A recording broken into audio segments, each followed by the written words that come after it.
Hey everybody, I'm going to divert the regularly scheduled programming for a bit of travel talk. I have traveled to Taiwan and I plan on living here. Of course, having to leave the country periodically until I figure out my visa situation for at least 6 months. That is the plan. Now, what's interesting is some things that I have learned from my previous travels, and not just my previous travels recently, but in totality, and some things that I want to share with you. And one of those is the importance of routine and structure. I have ranted and raved previously about people, should I say, the people that go on vacations and fill their time in a very, what I would consider, meaningless way, running and jumping from one picture, one tree, one monument to the next, taking pictures in a very empty, ungratifying way. Now, some people might be like, well, dude, what if you want to do that? Well, okay, yeah, if you really truly get gratification from that, I think there's nothing wrong with it. But my personal experience is that I don't know if I've ever met anybody, except with the exception of a few people. Some people really like love going to a museum. Like they just love museums. And I would probably put that in the same category as me enjoying cafes, right? Like you feel some kind of comfort. You enjoy something about the atmosphere, maybe more so than the individual pieces themselves. I could be wrong though. I'm not a huge art exhibition person, so maybe I just don't understand some of the appeal to like a museum. I do enjoy some history museums. Um, I guess I do. I do enjoy some history museums because I like learning about history and culture and stuff. But it's it can be tough to swallow sometimes. Um, but there is something very non-gratifying, ungratifying. I don't know what the term is. Jumping from place to place and not really soaking in the place. The thing is, though, what I've realized is that when a lot of people travel, they don't, no, people don't know what to do. That is a primary issue when people go to a place is you don't know what to do. And so you default to a couple things. So, like I said before, some people default into cramming their day with like senseless activities, things that really don't fulfill them but keep them busy and distracted and make them feel like they accomplished a lot without really experiencing anything. This is really hard for me. I really, really dislike this type of travel. I've done it a handful of times, especially, I've done it with an ex girlfriend. I've done it with, on and off with one time with a ex roommate.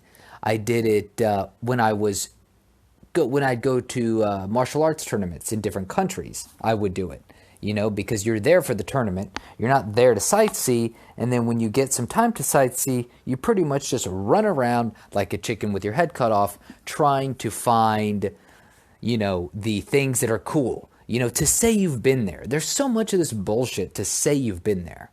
Who cares if you say you've been there, dude?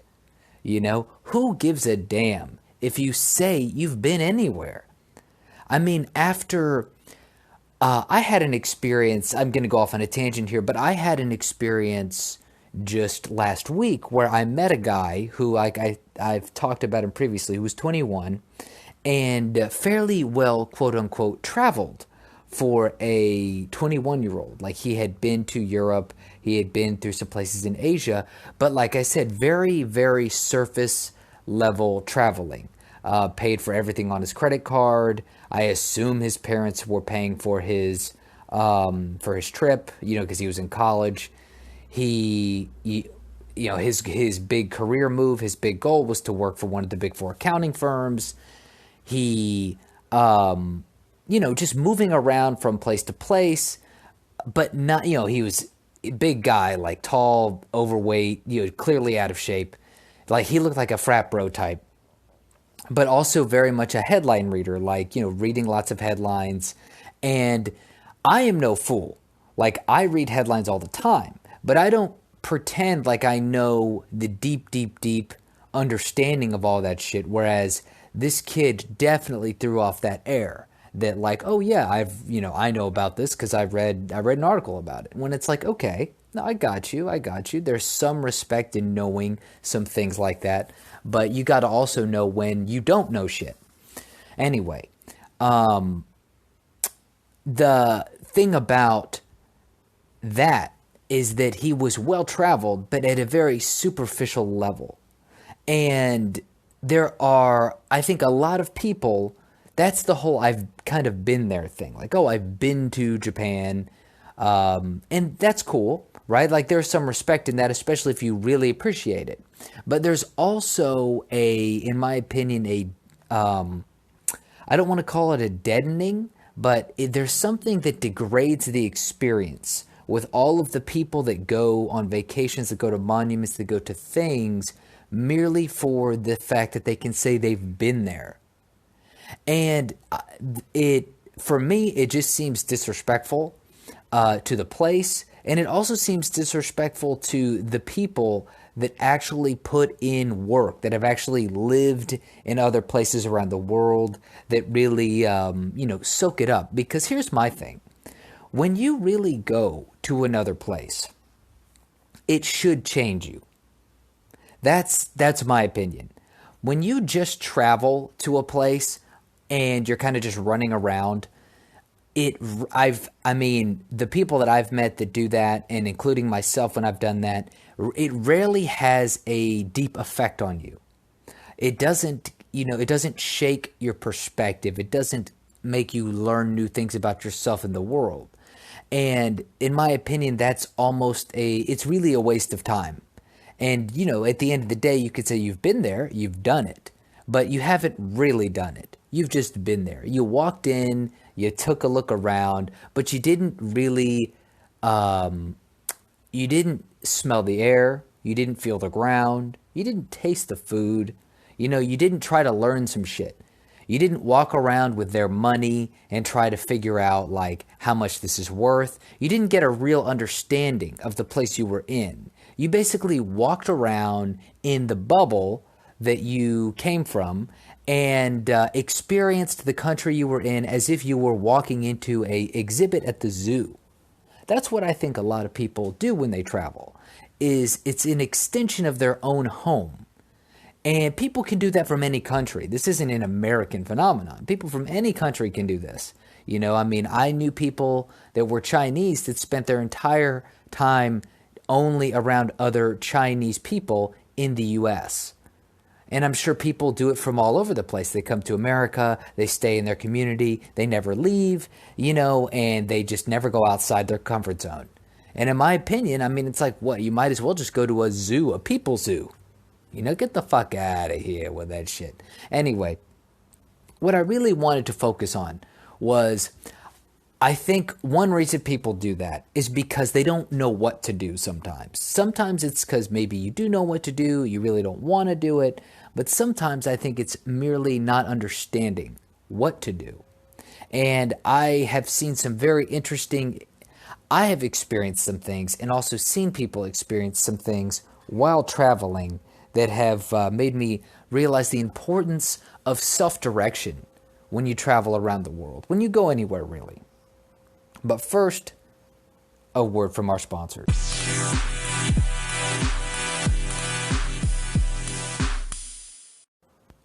So, I'm in Taipei, and I went to the hostel that I went to the last time I came here, which I met some very cool people, had some great experiences, unforgettable, I would say.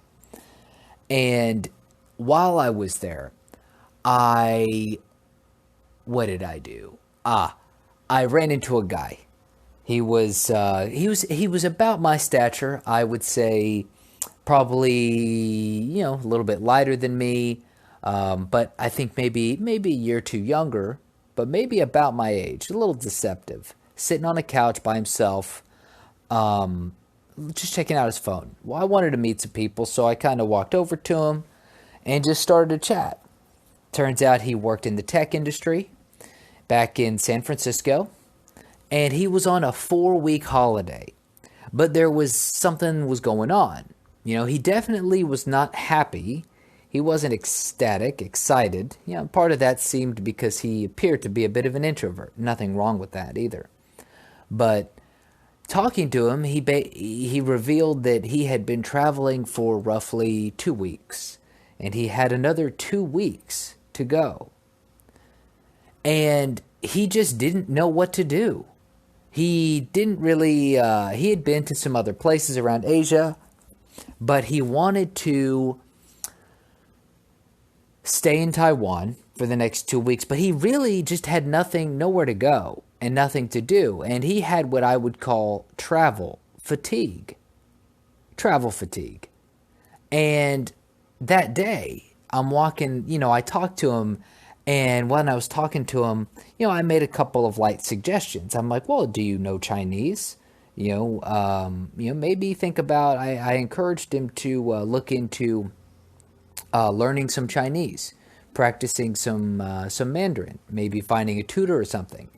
And then also I said, hey, do you like to work out? There's gyms around here. Start working out. Just start doing a little something, man.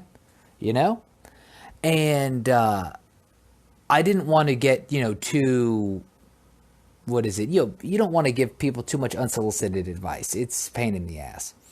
But essentially, it was really interesting to me because then it made me think as I was leaving that interaction, I thought, whoa, the importance of some kind of structure, it's very high. There's a big need for that.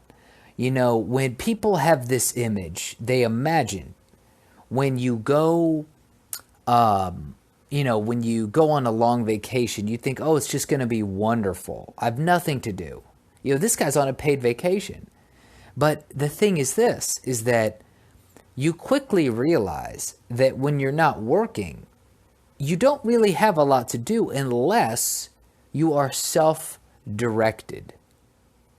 If you're a self-directed person, very self-directed, you'll be fine. If you're like me and other people I know, I've run into several people like this. If you're like me or like some other people I know, if you're on a long extended travel situation, you'll figure your shit out. You'll get out and do stuff. You'll meet people. You'll make friends. You'll do all kinds of cool stuff. But it's also extremely easy, and I fell into this situation myself. It's also extremely easy to fall into almost a nihilistic state where when you don't have work to do, you start to go like, what am I doing? What the fuck is this? Because you're sitting around and you realize that there is absolutely nothing to do. Meanwhile, you have enough money in your bank account to eat and to go do some things you want to do. Like, you can survive. So it's like you almost are walking around in an aimless, purposeless existence for a brief time. And I would imagine that is what retirement feels like to people that who aren't self-guided, right? There's a lot of people who, there's a well-known understanding that retired people, like, when you retire is when you die. And of course that's not always the case, but there's kind of a general accepted idea that if you retire and you don't have shit to do, then you waste away and you die. You've got to have projects. You've got to have things to fill your time with. And that's the thing about when you go on like a long vacation or traveling, something like that, is that it's easy to fall into a situation where you have nothing to do. So another story here. I met a guy that I had previously met at this awesome hostel called Meander. And he had been on a sabbatical. So he had worked for a few years in the tech space, and I guess he just hated it, had a really negative time there. Made a lot of money and's been traveling for a couple years, but has had no direction, no gut. He has no direction in his life. And it's really sad to see because he's a pretty big guy. Like, I mean, tall, probably around 6'2", 6'3", decent looking fellow, like has all the potential in the world, but, smart on top of his game intellectually, mentally, but just kind of wasting away at the moment. And, like he's got he's starting to get a belly on him from the last time I saw him, which was a few months back. And I just, it was hard to talk to him because he clearly is dealing with some negative shit in his life he's just not moving forward. And he's able to go nowhere. And I've met actually a couple people in this situation. And I just, like I suggested again, it's like, well, do you have any projects? Do you want to make something of your own? Do you want to, why don't you go work out? Why don't you practice something? And it made me realize, like, there is a huge importance if you are traveling or if you're retired, if you're an old person listening to this, you gotta have shit to do. And I know I'm only 28, but this is mostly for young people. A young person, if you want to go on an awesome long vacation, just remember this. You're going to have a lot of downtime on your hands, and you're going to have to you're going to have to fix it yourself. So a lot of people are born and raised being told what to do their whole fucking life. And when that is the case, it's very hard to decide what you're going to do for yourself. This isn't about picking a job which you think is going to fulfill, your parents' fantasy for you. This isn't about making the right decision at work. This is about, what do you do when you have all the time in the world on your hands? What do you do with your time? And I want to throw out a couple of suggestions. If you find yourself with lots of time on your hands for a long period of time, go make a couple of small things that you like to do and do them every day. Like go for a walk every day, go to the gym, read, work out. I already said that. For me, one of the big ones being in Taiwan, or if I was in China, would be practicing Chinese. I would want to do that a little bit every day. Reading, if I have time, writing, talking. And once you get some essential small tasks that you really want to get done, you feel like you've accomplished something. And then if you spend some time fucking off, it's okay. Because you've learned a little bit, you've done a little bit, you're moving forward. Because you've got to move forward in this life. It's funny, I'm talking like I'm a 50-year-old man. It's just something that I've been reading it from people that are, more advanced than me on this thing we call life, on Twitter, in books. Really, you don't have to make yourself busy, but you do have to make yourself, if that makes sense. You don't have to just be busy, but you have to be. And being doesn't mean vegging out on a couch for 10 hours a day on your phone, drinking beer and falling asleep. That's not being. Being is exploring. Being is doing. That's what I'm learning. So that's how I survived some long periods of no structure. And I've seen other people do the same. A friend of mine I met here in Taipei, who I highly respect, he's been traveling for months, but he was always going to see and do interesting things. He would find a gym in almost every city that he was at.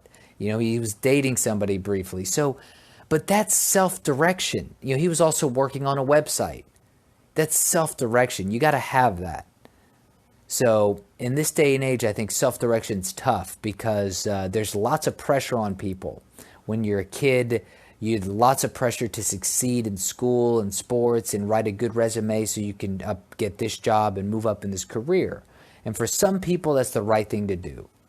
But I think everyone should have the capability, even those that are meant for that path, should still have the capability to look and decide what they want to do. Make a decision. Anyway, that's all the wisdom I have for today.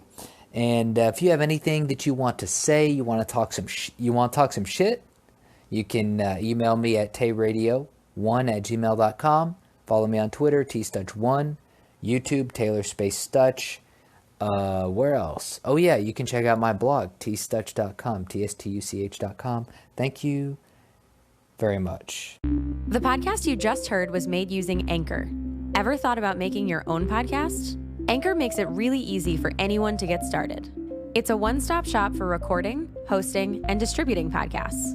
Best of all, it's 100% free.